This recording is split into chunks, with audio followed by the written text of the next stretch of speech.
नमस्कार। लोक प्रशासन की व्याख्यान श्रृंखला में आज हमारी चर्चा का विषय है भारतीय प्रशासनिक परंपरा और पश्चिमी परंपरा का तुलनात्मक विश्लेषण। हम सब ये जानते हैं कि किसी भी देश के प्रशासन की जो परंपरा है वो कई तथ्यों से निर्धारित होती है।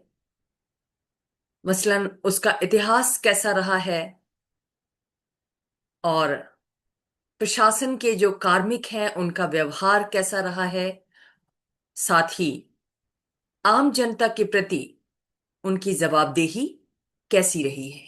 यानी प्रशासनिक परंपरा निर्धारित होती है उस देश के इतिहास से, प्रशासकों के व्यवहार से और नौकरशाही संस्कृति से, जिसके माध्यम से ही राज्य के अंदर सत्ता और सत्ताधारियों की जवाबदेही सुनिश्चित की जाती है। राजतंत्रीय व्यवस्था में ये व्यवहार अलग तरह का होता है, कुलीन तंत्र में अलग होता है और आज के आधुनिक लोकतंत्रीय शासन में प्रशासकों और शासन का संबंध, आम जनता के साथ प्रशासन का संबंध, सत्ता पर नियंत्रण और जवाबदेही, ये नाना रूपों में देखने को मिलते हैं। तो प्रशासनिक परंपरा का निर्धारण इन सभी तथ्यों से होता है। अब जब हम भारतीय प्रशासनिक परंपरा की बात करते हैं तो ये देखते हैं कि जो भारतीय प्रशासन, लोक प्रशासन है, उसका इतिहास लंबा रहा है। लोक प्रशासन के अध्ययन विषय के रूप में शुरुआत तो अमेरिका जैसे देश में हुई, लेकिन प्रबंध की एक प्रक्रिया के रूप में, लोक हितकारी कार्यों के प्रबंध की प्रक्रिया के रूप में प्रशासन नितांत प्राचीन है। और भारत जैसे देश की तो संस्कृति, सभ्यता प्राचीन सभ्यताओं में से आती है। इसलिए वर्तमान जो भारतीय लोक प्रशासन है उसकी परंपरा अत्यंत प्राचीन रही है, क्रमिक विकास का परिणाम है। इतिहास के विभिन्न युगों में प्रशासन के नए नए मापदंडों, व्यवहार के तरीकों का विकास हुआ और वो आज भी कमोबेश रूप में उन सभी प्राचीन तथ्यों को प्रतिबिंबित करते हैं जो आज की प्रशासनिक संरचना में हमें दिखाई देती है।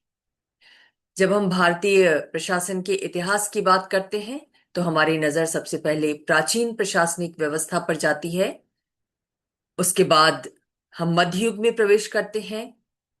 तत्पश्चात अंग्रेजों और पश्चिमी शक्तियों के आगमन के साथ जो औपनिवेशिक काल शुरू हुआ, उस समय भिन्न भिन्न विदेशी शक्तियों ने जब जब हमारे पर शासन किया, जिसमें सबसे लंबा शासनकाल अंग्रेजों का रहा, तो उन्होंने अपनी सुविधा की दृष्टि से प्रशासन की एक नई संरचना विकसित करने की कोशिश की। उसके बाद स्वतंत्रता प्राप्ति के बाद हमने लोकतांत्रिक संविधान अपनाया, लोकतांत्रिक व्यवस्था अपनाई अपने संविधान के माध्यम से, जिसमें प्रशासन को, लोक प्रशासन को जवाबदेह बनाने की कोशिश की गई। हालांकि अब भी हमारी जो प्रशासनिक व्यवस्था है वो बहुत हद तक औपनिवेशिक प्रशासनिक संरचना और कल्चर को ही प्रतिबिंबित करती है।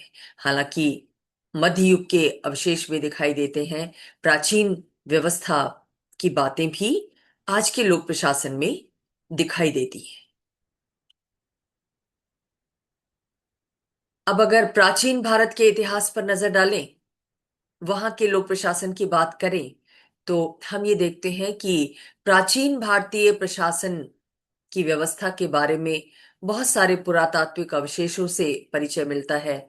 सिंधु घाटी सभ्यता, हड़प्पा, मोहनजोदड़ो की खुदाई खुदाई से उन सब के अवशेष जो मिले, उनसे पता चलता है कि प्राचीन भारत में हमारा प्रशासन कैसा था। कहते हैं सिंधु घाटी सभ्यता में नगरीय प्रशासन का सर्वोत्तम रूप देखने को मिलता है। इसके अलावा वैदिक ग्रंथों में जो स्थानीय स्वशासन की संस्थाएं थी, ग्राम स्वशासन की संस्थाएं थी, उनका एक विकसित रूप, स्पष्ट रूप दिखाई देता है। नाना स्थानीय स्तर के अधिकारियों का, कार्मिकों का परिचय मिलता है। और ये इन सब के बारे में जो प्रामाणिक परिचय प्राप्त होता है, वो भारतीय विद्वान कौटिल्य द्वारा लिखे गए अर्थशास्त्र में मिलता है। अर्थशास्त्र में राज्य के कल्याणकारी प्रशासन का स्वरूप वर्णित किया गया है कि राजा का लक्ष्य जनता का कल्याण करना है।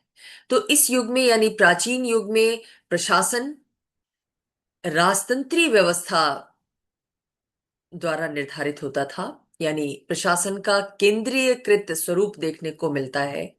सारी शक्तियां राजा के हाथ में थी, फिर भी राजा के कार्यों में सहयोग और सलाह देने के लिए उसकी मंत्रिपरिषद के साथ साथ अधिकारियों का एक संगठित वर्ग भी मिलता है, जिसको हम संगठित नौकरशाही की संज्ञा दे सकते हैं आज के संदर्भ में। और बड़ी अच्छी व्यवस्था कर संग्रह के प्रशासन के संबंध में मिलती है अर्थशास्त्र में, कि कैसे राजा को करों का संग्रह करना चाहिए, कर उगाहने वाले अधिकारियों पर कैसे नजर रखनी चाहिए, कैसे भ्रष्टाचार पर अंकुश रखने की कोशिश की जानी चाहिए। इसके अलावा अर्थशास्त्र में गुप्तचर व्यवस्था का भी बड़ा अच्छा उल्लेख मिलता है, कि गुप्तचर राजा के प्रशासन के आंख, कान, नाक होते हैं। और ये जितनी मुस्तैदी के साथ काम करेंगे, राजा के लिए, लोगों के लिए कल्याणकारी योजनाएं बनाना और अपने शासन प्रशासन की सुरक्षा करना, सीमाओं की रक्षा करना उतना ही ज्यादा संभव हो सकेगा। तो अधिकारियों की संगठित व्यवस्था के साथ साथ कर प्रणाली और खुफिया तंत्र भी प्राचीन युग में बहुत मजबूत था। ऐसा उल्लेख कौटिल्य के अर्थशास्त्र में मिलता है। वास्तव में अर्थशास्त्र एक सलाहकारी ग्रंथ है, जो राजा को ये सलाह देता है कि अगर उसके द्वारा शासन प्रशासन की ऐसी व्यवस्था की जाएगी तो राज्य सुरक्षित रहेगा, शक्तिशाली रहेगा और चतुर्दिक उन्नति करेगा। यानी कल्याणकारी प्रशासन पर जोर दिया गया है।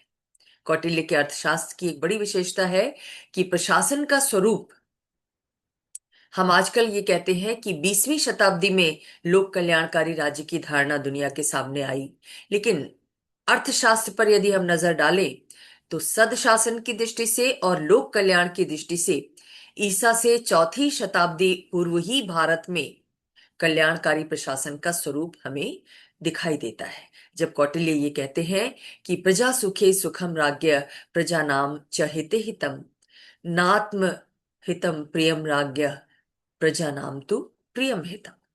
यानी प्रजा के सुख में ही राजा का सुख है, प्रजा के सुख के अलावा, प्रजा के हित के अलावा राजा का कोई अपना निजी सुख या निजी हित नहीं है। तो प्राचीन भारतीय प्रशासन की परंपरा कौटिल्य के अर्थशास्त्र के अनुसार इस रूप में थी। केंद्रीकृत राजतंत्र था, संगठित नौकरशाही थी, कल्याण उन्मुख प्रशासन था और कर प्रणाली और खुफिया व्यवस्था की उम्दा और मजबूत व्यवस्था थी। अब क्रमिक रूप से जब हम प्राचीन युग के बाद मध्य युग में आते हैं, तो मध्य युग में हमारे देश में मुगलों का शासन था। और मुगल शासन के दौरान भी प्रशासनिक व्यवस्था का एक स्पष्ट रूप दिखाई देता है। मुगलों ने प्रशासन के विकास की दृष्टि से कुछ नई व्यवस्थाओं को जोड़ा, जैसे मनसबदारी व्यवस्था, कर उगाहने की व्यवस्था और प्रांतीय प्रशासन पर जोर दिया गया। यानी हम देखते हैं कि प्राचीन युग में जो केंद्रीकृत प्रशासन था, राजा के हाथों में ही सारे पावर्स थे, वहां हम देखते हैं मनसबदारी व्यवस्था के तहत, प्रांतीय प्रशासन के तहत मुगलों के शासन काल में प्रशासन का थोड़ा विकेंद्रीकृत रूप दिखाई देता है। और यहां भी कर व्यवस्था के क्षेत्र में, कर प्रशासन, राजस्व प्रशासन के क्षेत्र में राजा टोडरमल द्वारा व्यापक सुधार किया गया। टोडरमल अकबर के नवरत्नों में से थे और उनके द्वारा कर व्यवस्था की ऐसी प्रणाली विकसित की गई जो आज भी प्रासंगिक दिखाई देती है, न्याय संगत दिखाई देती है। टोडरमल ने कहा कि कृषि कर का निर्धारण, लगान का निर्धारण कैसे होना चाहिए। पिछले 10 वर्षों के दौरान किसान की उपज देखी जानी चाहिए, उस उपज का औसत निकालकर ही कर का निर्धारण किया जाना चाहिए। इसके अलावा जब्ती व्यवस्था उनके द्वारा शुरू की गई, जो भूमि के मापन की एक नई व्यवस्था थी। रस्सी के स्थान पर लोहे की एक डंडी के माध्यम से भूमि का मापन कार्य शुरू किया गया, जो बहुत प्रामाणिक था। भूमि का मापन उससे बहुत अच्छी तरह हो सकता था। तो प्रशासनिक निरंतरता कैसे चली आ रही है भारत में, हम देख रहे हैं प्राचीन युग से लेकर मध्य युग तक, और फिर मध्य युग के बाद जब ब्रिटिश शासनकाल हमारे देश में लंबे समय तक रहा, लगभग 200 वर्षों तक, तो ब्रिटिश लोगों ने अपने औपनिवेशिक हित के हिसाब से भारत में प्रशासनिक संस्थाओं का गठन भी किया, उनको कार्य दायित्व भी सौंपे, और पूरे प्रशासन को एकीकृत करने की कोशिश की गई। मुगलों के समय तक प्रांतीय प्रशासन के कारण प्रशासन के कई रूप प्रचलित हो गए थे। अलग अलग प्रांतों में अलग अलग व्यवस्थाएं थी, मनसबदारी व्यवस्था थी, और अलग अलग तरह के कानून भी थे। अंग्रेजों को इस बात का श्रेय दिया जाता है कि उन्होंने भारत में प्रशासनिक दृष्टि से एकता स्थापित की। कैसे की? एक जैसे कानून पूरे देश में लागू किया, कानूनों को संहिताबद्ध किया, उनको लिखित रूप प्रदान किया, और भारतीय प्रशासनिक सेवा के रूप में उसको उस समय इंडियन सिविल सर्विसेज कहते थे, एक ऐसी केंद्रीकृत नौकरशाही का गठन किया जिसका पूरे देश पर नियंत्रण होता था। और नियंत्रण की इकाई के रूप में जिला प्रशासन की महत्वपूर्ण भूमिका का निर्धारण औपनिवेशिक काल में किया गया। हालांकि प्रशासनिक सत्ता के विकेंद्रीकरण की बात भी कही गई, लेकिन अल्टीमेटली इस युग में भी हम देखते हैं कि जो नौकरशाही थी वो केंद्रीकृत प्रशासन का स्वरूप प्रस्तुत करती है, क्योंकि अल्टीमेट पावर्स, राजनीतिक शक्ति, प्रशासनिक शक्ति नौकरशाही के हाथ में थी, प्रशासनिक सेवा के अधिकारियों के हाथ में थी। तो इस तरीके से प्राचीन युग से लेकर मध्य युग और औपनिवेशिक काल तक प्रशासन, भारतीय प्रशासन क्रमिक रूप में विकसित होता रहा है। उसके बाद लंबी लड़ाई के बाद हमने अंग्रेजों से आजादी प्राप्त की। 1947 में हमारा देश राजनीतिक रूप से स्वतंत्र हुआ, और स्वतंत्रता के बाद हमने जो संविधान अपनाया, उस संविधान के माध्यम से हमने संघवादी प्रशासनिक व्यवस्था को चुना। यानी इतने बड़े देश पर शासन के लिए एक सरकार के द्वारा नहीं, बल्कि दो समानांतर सरकारों के द्वारा शासन किया जाएगा। एक तो राष्ट्रीय सरकार जो पूरे देश का प्रतिनिधित्व करेगी, और जो राष्ट्रीय हित के मसलों पर विचार करेगी। दूसरी, हर प्रांत की अपनी अपनी सरकार होगी, जो निर्वाचित सरकार होगी, और जो उस प्रांत की विविधताओं का, विशेषताओं का प्रतिनिधित्व करेगी। तो इस तरीके से हमारे यहाँ प्रशासन का स्वरूप भी संघात्मक रूप में दिखाई देता है। राजनीतिक कार्यपालिका के साथ साथ जो प्रशासनिक अधिकारी हैं वो भी दो तरह के हैं। एक तो ऑल इंडिया सर्विसेज वाले, अखिल भारतीय सेवा वाले प्रशासनिक अधिकारी, और दूसरे हर प्रांत की भी अपनी प्रशासनिक सेवाएं हैं, प्रांतीय प्रशासनिक सेवाएं, जिनमें उस प्रांत के लोग ही योग्यता के आधार पर नियुक्ति प्राप्त करते हैं। अंग्रेजों ने नियुक्ति और भर्ती की जो प्रणाली आईसीएस के माध्यम से हमारे देश में स्थापित की, उसको हम आज तक बनाए हुए हैं। यानी योग्यता के आधार पर ही भर्ती होती है।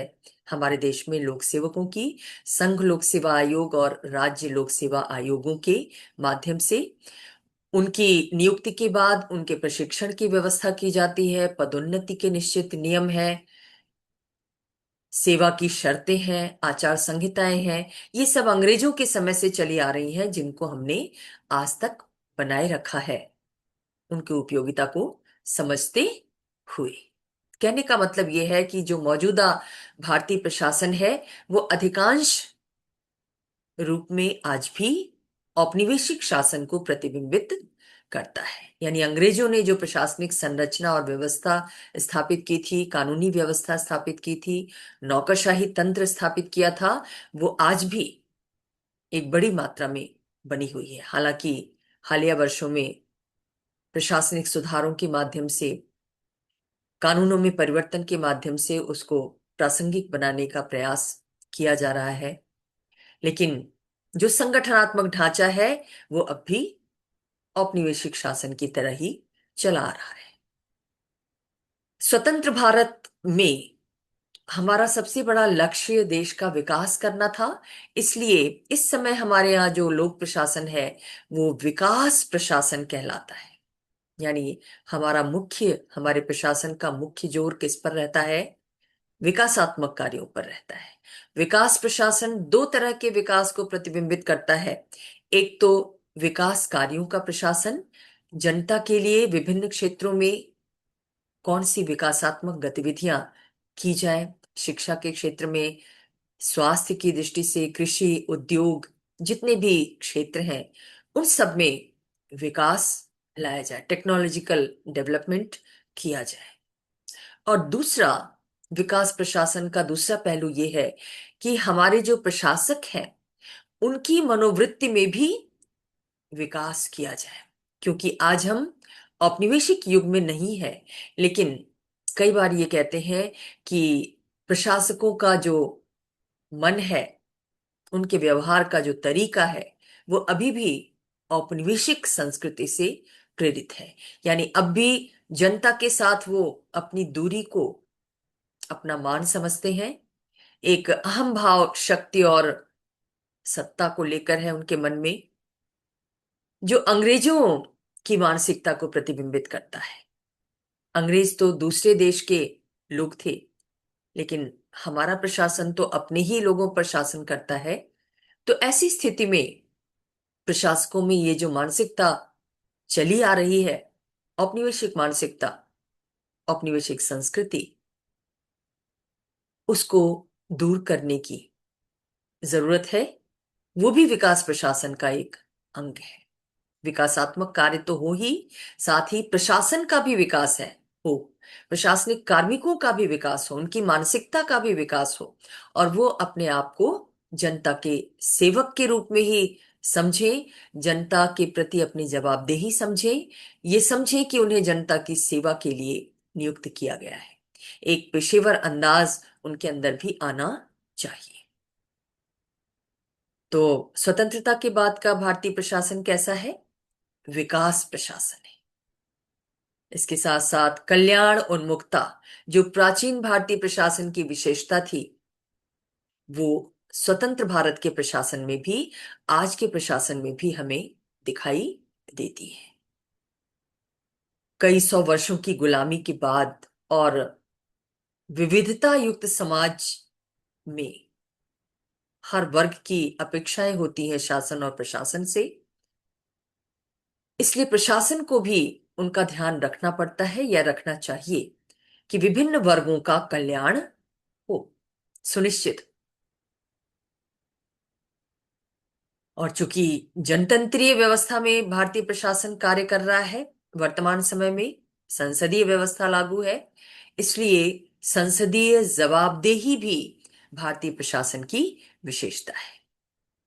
प्रशासन के अधिकारी जनता के लिए काम जरूर करते हैं, लेकिन उस काम के लिए अंतिम जवाबदेही विभाग के मंत्री की होती है। संसद में जब विभाग से संबंधित प्रश्न पूछे जाते हैं तो मंत्री को जवाब देना होता है, और ये जवाब तैयार करने में निसंदेह जो उस विभाग के प्रशासनिक अधिकारी हैं वो मंत्री की मदद करते हैं।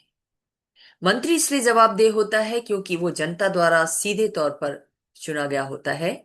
जनता की उससे अपेक्षाएं होती हैं।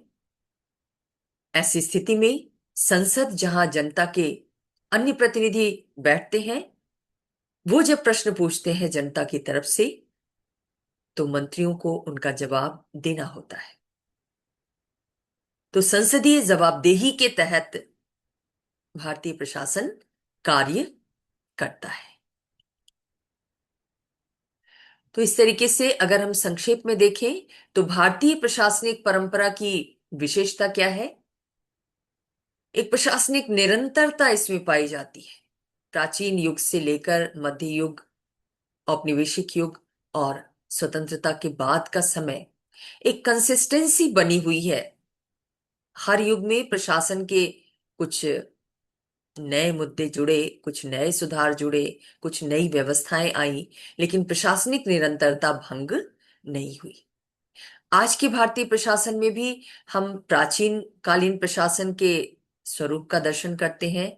कुछ मध्ययुगीन व्यवस्थाएं भी हैं और ज्यादातर औपनिवेशिक काल का जो प्रशासन है वो प्रतिबिंबित होता है आज के प्रशासन में। दूसरी बात हम देखते हैं कि जो भारतीय प्रशासन की परंपरा है उसमें मोर और लेस केंद्रीकृत नौकरशाही देखने को मिलती है। आज भी जो अखिल भारतीय सेवा के कर्मचारी हैं वो ही प्रशासनिक दृष्टि से सबसे ज्यादा पावरफुल है, बजाय इसके कि प्रांतीय प्रशासनिक सेवाएं भी हैं। नगरीय और ग्रामीण स्तर पर भी प्रशासनिक अधिकारी काम करते हैं। इसके बाद भी नौकरशाही का केंद्रीकृत रूप देखने को मिलता है। विकास उन्मुखता बनी हुई है।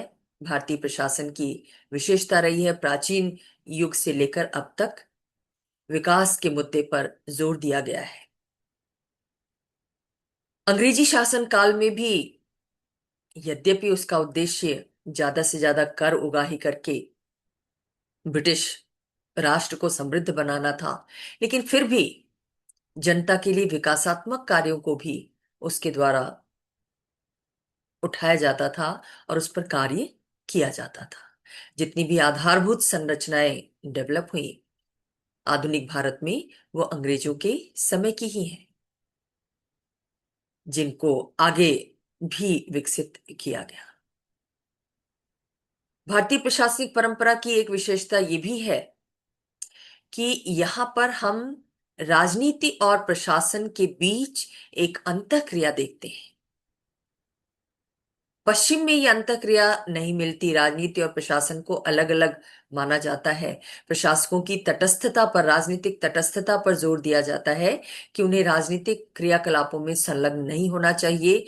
राजनीतिज्ञों के साथ उनके बहुत घनिष्ठ संबंध नहीं होने चाहिए, अन्यथा उनके कार्य में वस्तुनिष्ठता नहीं रहेगी। कहीं ना कहीं पक्षपात आ जाएगा, पूर्वाग्रह आ जाएगा। इसलिए बेहतर है कि उन्हें अलग अलग रखा जाए। लेकिन भारत में ऐसा नहीं है।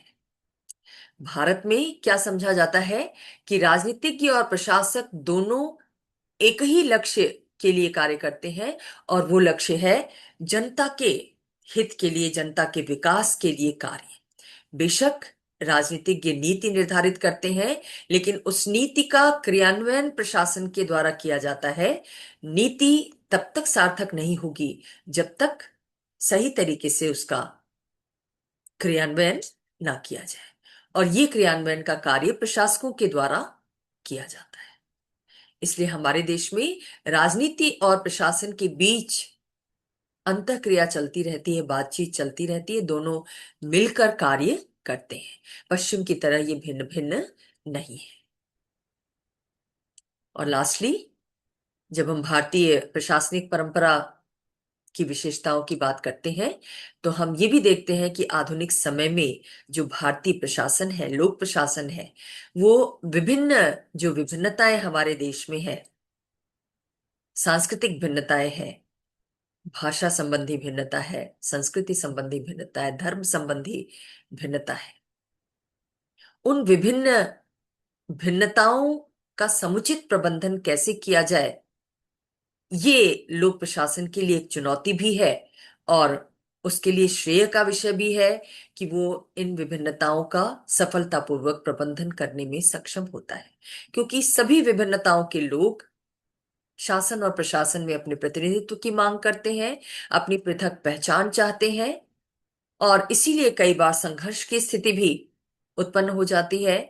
इन संघर्षों का समुचित समायोजन और प्रबंधन लोक प्रशासकों के द्वारा किया जाता है, जो भारतीय प्रशासनिक परंपरा की एक खास विशेषता बन जाती है। तो लोक प्रशासन की जो दो परंपराएं हैं, उनमें से एक भारतीय परंपरा और दूसरी पश्चिमी परंपरा। तो भारतीय प्रशासनिक परंपरा को हमने देख लिया कि कैसे ये क्रमिक रूप से इतिहास के विभिन्न कालखंडों में नाना रूपों में डेवलप होती हुई स्वतंत्र भारत की प्रशासनिक व्यवस्था तक पहुंची है, और इसकी क्या विशेषताएं हैं ये हमने जान लिया। अब हम देखेंगे दूसरी जो प्रशासनिक परंपरा है, यूरोपीय अमेरिकी प्रशासनिक परंपरा, वो कैसे डेवलप हुई, उसका विकास कैसे हुआ, उसकी विशेषताएं क्या है। तो यूरोप अमेरिका में लोक प्रशासन आधुनिक युग की देन है। प्रशासनिक सुधारों के माध्यम से इसका विकास हुआ है। और अगर हम इसकी जड़ में जाएं, तो पुनर्जागरण आंदोलन जो 15वीं शताब्दी में यूरोप में हुआ, जिसमें मध्ययुगीन विचारों को तिलांजलि दी गई, जो धर्मांधता मध्य युग में छाई हुई थी उसको दूर करने की कोशिश की गई, और पुनर्जागरण के विचारों के तहत ही ये माना गया कि इस दुनिया में, इस धरती पर जो कुछ भी है वो मनुष्य के मस्तिष्क का प्रतिफल है, उसके विवेक का प्रतिफल है। मनुष्य ही सबसे कीमती चीज है इस दुनिया में, इस संसार में। उसके विचार, उसकी स्वतंत्रता, उसका विवेक, उसका आचरण। पुनर्जागरण के इन विचारों के आधार पर ही नई नई व्यवस्थाएं डेवलप हुई, और उन्हीं व्यवस्थाओं में से एक थी लोक प्रशासन की व्यवस्था। दूसरे औद्योगिकरण आया, पश्चिम में औद्योगिक क्रांति हुई, कृषि युग के बाद उद्योग धंधों का आविष्कार हुआ, बड़ी बड़ी मिलें, कल कारखाने स्थापित हुए, विज्ञान और तकनीक का विकास हुआ। इसके प्रबंधन के लिए भी प्रशासकों की एक नई व्यवस्था, आधुनिक तंत्र का डेवलपमेंट जरूरी हो गया, जिसको हम नौकरशाही तंत्र कहते हैं। और तीसरी बात कि आधुनिक जनतंत्र जो यूरोप और अमेरिका की देन है, उसकी एक मजबूरी भी थी कि प्रशासकों की, प्रशासनिक कार्मिकों की एक ऐसी व्यवस्था विकसित करे जो योग्य हो, और योग्यता के आधार पर विभिन्न क्षेत्रों के विकास और प्रबंधन के लिए निर्णय लेने में सक्षम। हम सब ये जानते हैं कि जनतंत्र में दो तरह की कार्यपालिकाएं होती हैं, एक राजनीतिक कार्यपालिका और दूसरी प्रशासनिक कार्यपालिका। राजनीतिक कार्यपालिका यानी प्रधानमंत्री या अध्यक्षात्मक व्यवस्था है तो राष्ट्रपति, वो जनता द्वारा चुनी जाती है, चुने जाते हैं, और इन जनप्रतिनिधियों को चुनाव लड़ने के लिए कोई विशेष शैक्षणिक तकनीकी योग्यता की आवश्यकता नहीं होती। तो उनकी लिमिटेशन है कि जब वो चुनकर संसद में या विधानसभा में पहुंचते हैं, तो वो आज के टेक्निकल युग के अनुरूप कानूनों का निर्माण और क्रियान्वयन करने में सक्षम नहीं होते। उनके पास इतना समय भी नहीं होता कि वो हमेशा कानून निर्माण की प्रक्रिया पर ध्यान दे सके, उनको लागू कर सके, क्योंकि उनका ज्यादातर समय चुनावी प्रबंध में व्यतीत होता है। जनता को कैसे अपनी तरफ आकर्षित करना है ताकि अगले चुनाव में उनकी विजय सुनिश्चित हो सके। लिहाजा चुने हुए जो प्रतिनिधि हैं, उनकी इन सीमाओं को देखते हुए जनतंत्र में प्रशासकों का एक ऐसा संगठित वर्ग तैयार किया जाता है जिसको हम नौकरशाही तंत्र कहते हैं। जो योग्यता के आधार पर अपना पद धारण करता है, एक बार सेवा में घुसने के बाद रिटायरमेंट की उम्र तक बना रहता है, हर काम नियमानुसार करता है, पद सोपान का पालन होता है, उसको उसके काम के लिए प्रशिक्षण प्रदान किया जाता है, प्रोत्साहन के लिए पदोन्नति प्रदान की जाती है, उसके अधिकार और दायित्व निश्चित किए जाते हैं,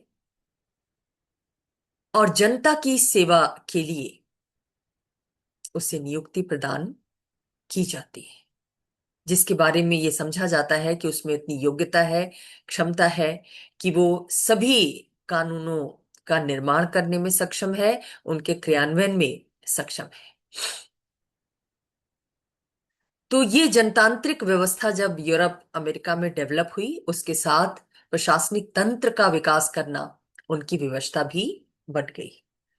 ऐसी स्थिति में जो यूरोप अमेरिका की प्रशासनिक परंपरा है, उसका जो उद्भव हुआ, वो इन ऐतिहासिक तथ्यों की देन है। पुनर्जागरण आंदोलन, औद्योगिकरण और जनतांत्रिक शासन। एक अध्ययन विषय के रूप में लोक प्रशासन की शुरुआत पश्चिम में हुई।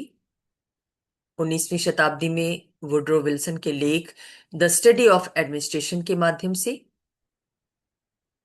लिहाजा यूरोप और अमेरिका के लिए लोक प्रशासन अपेक्षाकृत नया है। उसमें वो प्रशासनिक निरंतरता देखने को नहीं मिलती जो भारतीय प्रशासनिक परंपरा में देखने को मिलती है।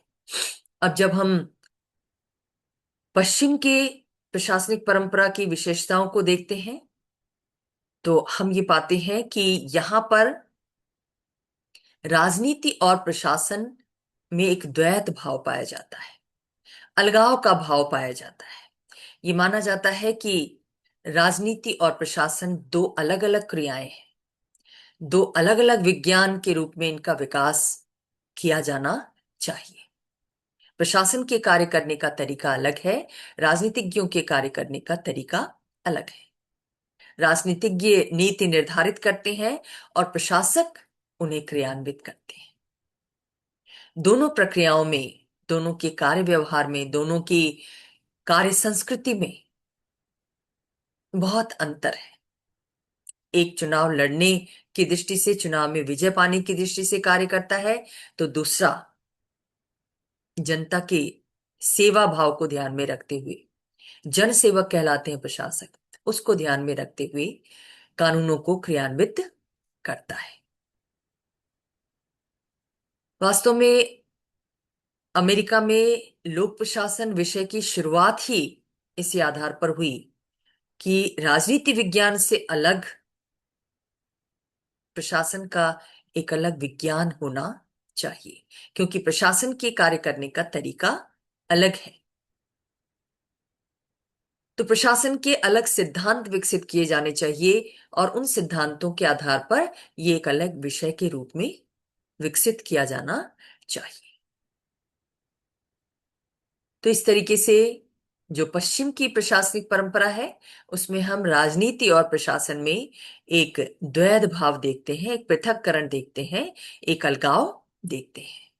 और ये अलगाव इसलिए भी है ताकि प्रशासन की निष्पक्षता और पूर्वाग्रह मुक्तता बनी रहे, यानी वो वस्तुनिष्ठ तरीके से कार्य कर सके, वैज्ञानिक ढंग से कार्य कर सके। इसलिए भी राजनीति और प्रशासन को अलग रखना जरूरी हो जाता है, ऐसा उनकी मान्यता है। इसके अलावा पश्चिम का जो लोक प्रशासन है, वो नौकरशाही सिद्धांत पर आधारित है। जब अमेरिका में एक नए विषय के रूप में, अलग विषय के रूप में लोक प्रशासन का अध्ययन प्रारंभ हुआ, तो विभिन्न विद्वानों ने प्रशासन के अलग अलग सिद्धांतों की रचना शुरू की। उन्हीं सिद्धांतों में से एक है नौकरशाही सिद्धांत, जो मैक्स वेबर के द्वारा विकसित किया गया, जिसमें यह माना गया कि लोक प्रशासक एक ऐसी नौकरशाही व्यवस्था के अंतर्गत कार्य करते हैं जो कानूनों के आधार पर संचालित होती है। औपचारिक कानूनों के आधार पर उसका गठन होता है और उनकी भर्ती की एक निश्चित प्रक्रिया है। वो पद सोपान के आधार पर काम करते हैं, यानी पदों की एक हायरार्की उनके अंदर पाई जाती है। हर स्तर पर अधिकारियों के कार्य और दायित्व का विभाजन होता है। आदेश की एकता पाई जाती है, यानी हर जो नीचे का अधिकारी है वो अपने जस्ट ऊपर के अधिकारी के आदेशों का पालन करता है। इसमें जो प्रशासनिक अधिकारी होते हैं नौकरशाही व्यवस्था के अंदर, वो योग्यता के आधार पर उनकी भर्ती की जाती है। विभिन्न प्रतियोगी परीक्षाओं का आयोजन किया जाता है और उसमें जो योग्य पाए जाते हैं लोग, उनको लोक सेवा में भर्ती दी जाती है। प्रशासन हर कार्य कानूनों के आधार पर करता है। कानूनों से परे जाकर वो कोई कार्य नहीं करता, और इसी वजह से प्रशासन निर्वैयक्तिक बन जाता है, यानी उसमें कोई व्यक्तिगत पूर्वाग्रह नहीं होता, कोई पक्षपात नहीं होता। कानून सबके लिए एक जैसे होते हैं और कानूनों का मकसद सबको लाभ पहुंचाना होता है, सबका कल्याण करना होता है। इसमें व्यक्तिगत हित की बात नहीं होती। तो ये होती है प्रशासन की निर्वैयक्तिकता। मैक्स वेबर के द्वारा ये नौकरशाही मॉडल दिया गया, सिद्धांत दिया गया, जिसके आधार पर ही पश्चिम में लोक प्रशासन कार्यरत है। इसके अलावा जब हम आगे बढ़ते हैं पश्चिम की प्रशासनिक परंपरा को देखते हुए, तब हम ये देखते हैं कि वेबर के नौकरशाही मॉडल के बाद वहां प्रशासन का जो डेवलपमेंट हुआ, प्रशासनिक सुधार हुआ, वो वैज्ञानिक प्रबंध आंदोलन के माध्यम से हुआ। यह आंदोलन टेलर के द्वारा लाया गया और इसमें इस बात पर जोर दिया गया कि नौकरशाहों को, लोक प्रशासकों को ज्यादा से ज्यादा एफिशिएंसी के आधार पर, कुशलता के आधार पर कार्य करना चाहिए, यानी उन्हें कार्य कुशल बनाने पर ज्यादा जोर देना चाहिए। उनके कार्य का एक मानक रूप निर्धारित किया जाना चाहिए कि यहां तक पहुंचना है लोक सेवा में, ये आपका स्टैंडर्ड होगा, इससे कम नहीं होना है। उस तक पहुंचने की कोशिश हर प्रशासक के द्वारा की जानी चाहिए। तो कार्यकुशलता और मितव्ययिता ये पश्चिमी प्रशासन के मूल मंत्र रहे हैं जो आज तक चले आ रहे हैं, और इन मंत्रों को दिया गया था वैज्ञानिक लोक प्रबंध आंदोलन के माध्यम से। उसके आगे जब प्रशासनिक सुधार हुआ, क्योंकि पश्चिम का जो लोक प्रशासन है, प्रशासनिक संस्कृति है, वो प्रशासनिक सुधारों का परिणाम है। और ये प्रशासनिक सुधार भिन्न भिन्न समय पर जो नए सिद्धांत आए, नए आंदोलन प्रेजेंट किए गए, नए दृष्टिकोण प्रस्तुत किए गए, उन पर आधारित है। इन्हीं दृष्टिकोणों में एक था नवीन लोक प्रबंध, न्यू पब्लिक मैनेजमेंट, जो 20वीं शताब्दी में सामने आया, जब दुनिया भर में बाजार अर्थव्यवस्था को अपनाया गया, ग्लोबलाइजेशन का दौर आया, लिबरलाइजेशन का दौर आया। उदारीकरण और निजीकरण के दौर में प्रशासन को किस तरीके से काम करना चाहिए, इस बात पर जोर दिया गया। और ये पाया गया कि लोक प्रशासन में जो ढीलापन आ गया है, उस ढीलेपन को दूर किया जा सकता है निजी प्रशासन के मापदंडों को अपनाकर। यानी बाजार जैसे काम करता है, निजी उद्योगपति जैसे काम करते हैं, प्रतिस्पर्धा, प्रोत्साहन, खुलापन, हर काम का मापन किया जाता है, एक स्टैंडर्ड तरीका होता है, और अपने ग्राहकों के प्रति उनकी प्रतिबद्धता होती है। वैसी ही प्रतिबद्धता, वैसी ही प्रतिस्पर्धा लोक प्रशासन के अंदर भी होनी चाहिए। यानी लोक प्रशासन को निजी प्रशासन के मापदंडों के आधार पर काम करना चाहिए, अगर उसे ज्यादा प्रभावी बनाना है तो।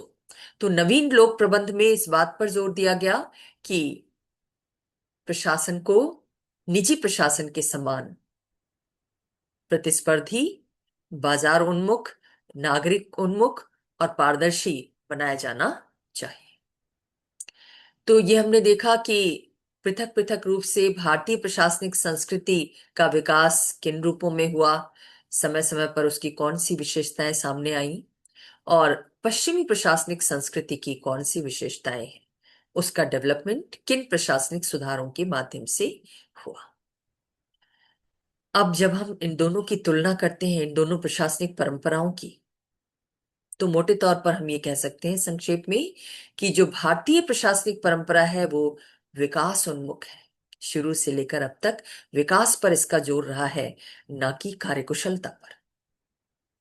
और यहाँ मैं ये भी बता दूं कि समावेशिता पर ज्यादा जोर दिया गया है भारतीय प्रशासन में। जो विभिन्न पिछड़े हुए वर्ग हैं, उनको प्रशासन में प्रतिनिधित्व मिलना चाहिए, स्थान मिलना चाहिए, ताकि उनका भी डेवलपमेंट हो सके।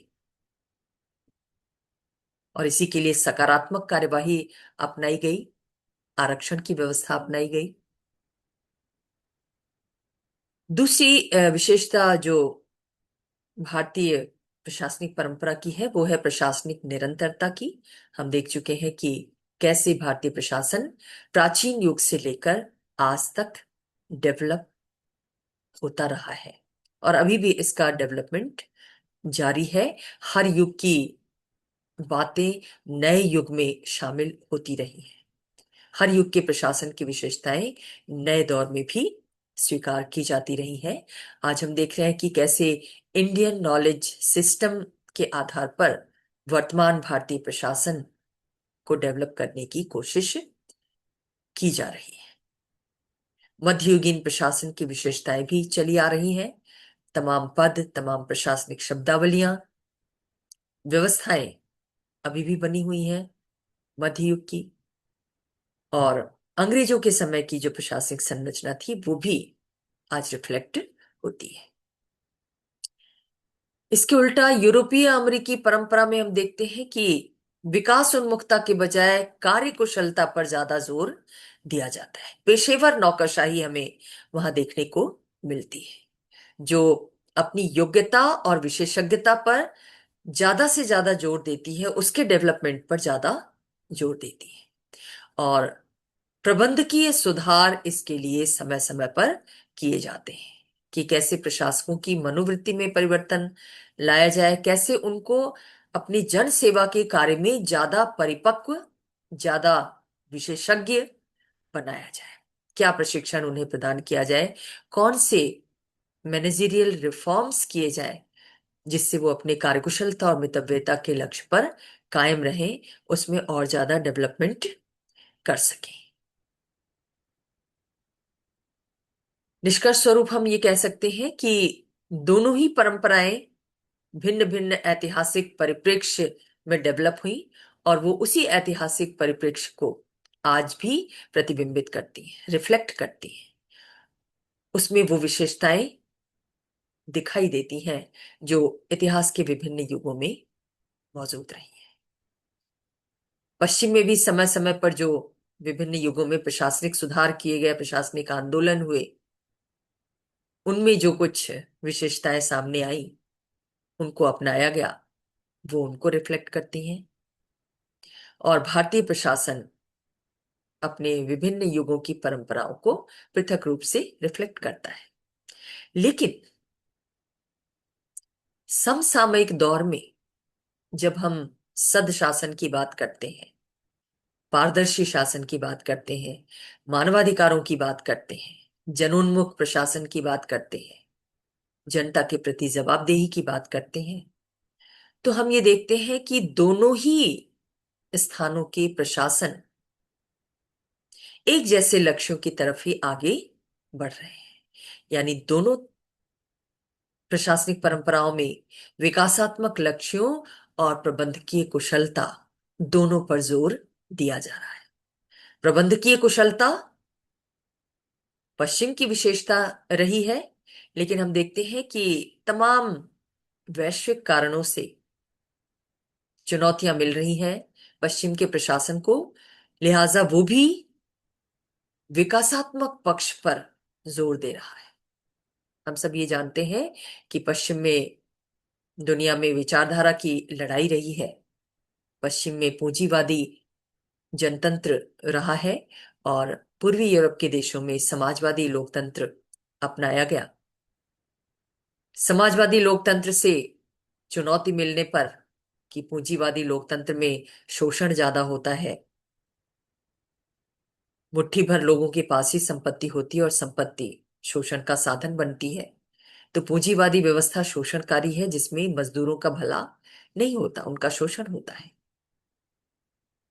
ये जब विचारधारागत चुनौती अमेरिका और यूरोप के पश्चिमी यूरोप के सामने आई, तो उन्होंने भी अपने प्रशासन में अपनी व्यवस्थाओं में सुधार किए और बहुत सारे ऐसे कानून पास किए, ऐसी प्रशासनिक व्यवस्थाएं की जिससे जो मजदूर वर्ग है उसको लाभ मिला। मजदूरों के हित में बहुत सारे कानून बनाए गए, उनके विकास के लिए लक्ष्य निर्धारित किए गए। लोक कल्याणकारी राज्य की धारणा इसी लिहाज से पश्चिम में प्रस्तुत की गई थी और प्रशासन भी लोक कल्याणकारी बना। तो ऐसा नहीं है कि पश्चिम का प्रशासन केवल प्रबंधकीय कार्यकुशलता पर ही जोर दे रहा है, बल्कि वो भी विकासात्मक लक्ष्यों को अपना रहा है। और दूसरी तरफ जो भारतीय परंपरा थी, जो विकास प्रशासन पर आधारित थी, विकासोन्मुख थी, वो भी प्रबंधकीय सुधारों को तेजी से अपना रही है। यानी प्रशासकीय कार्मिकों के दृष्टिकोण में, उनके कार्य के तरीकों में परिवर्तन लाने की कोशिश कर रही है। और आज भारतीय प्रशासन भी बाजार के मूल्यों को अपनाता हुआ दिखाई दे रहा है, निजी प्रशासन के तौर तरीकों को अपनाता हुआ दिखाई दे रहा है, प्रतिस्पर्धी बन रहा है। हम देखते हैं कि विभिन्न नगरों में प्रशासन को लेकर एक प्रतिस्पर्धा होती है। कौन सा नगर सबसे स्वच्छ है, कौन सा नगर सबसे ज्यादा सुविधाएं अपने नागरिकों को प्रदान करता है। स्मार्ट सिटी का कंसेप्ट आया। प्रशासनिक अधिकारी अपने पूरे कैरियर में कैसे अपने विकासवादी दृष्टिकोण के साथ, कॉम्पिटिटिव अप्रोच के साथ आगे बढ़ रहे हैं, अपने कार्य के तौर तरीकों में बदलाव ला रहे हैं, स्मार्टनेस ला रहे हैं, जवाबदेही सुनिश्चित कर रहे हैं और विभिन्न कानूनी प्रावधानों के माध्यम से क्रमिक रूप से ऐसा करने का प्रयास किया जा रहा है। आरटीआई कानून उस दिशा में एक विशेष पहल है, जिसकी वजह से प्रशासन में पारदर्शिता भी आई है और प्रशासन सजग भी हुआ है, उसके दृष्टिकोण में भी परिवर्तन आया है और नागरिकों की प्रशासन में सहभागिता भी पहले की तुलना में बढ़ी है। इससे प्रशासन भी चौकन्ना हुआ है, जनता के प्रति जवाबदेह हुआ है और ये जवाबदेही आगे भी और ज्यादा विकसित रूप में हमारे सामने आएगी, ऐसी हम आशा कर सकते हैं। तो इस तरह से हमने आज ही देखा कि प्रशासन की जो दो परंपराएं हैं दुनिया में, भारतीय परंपरा और यूरोपीय अमेरिकी परंपरा, उन दोनों में क्या अंतर है और मौजूदा समय में वो कहाँ समन्वित रूप में दिखाई देती है। आशा है आपको समझ में आया होगा। फिर भी यदि कोई क्वेरी हो, कोई प्रश्न हो, तो चैट बॉक्स में चैट करके, मैसेज करके पूछ सकते हैं। धन्यवाद।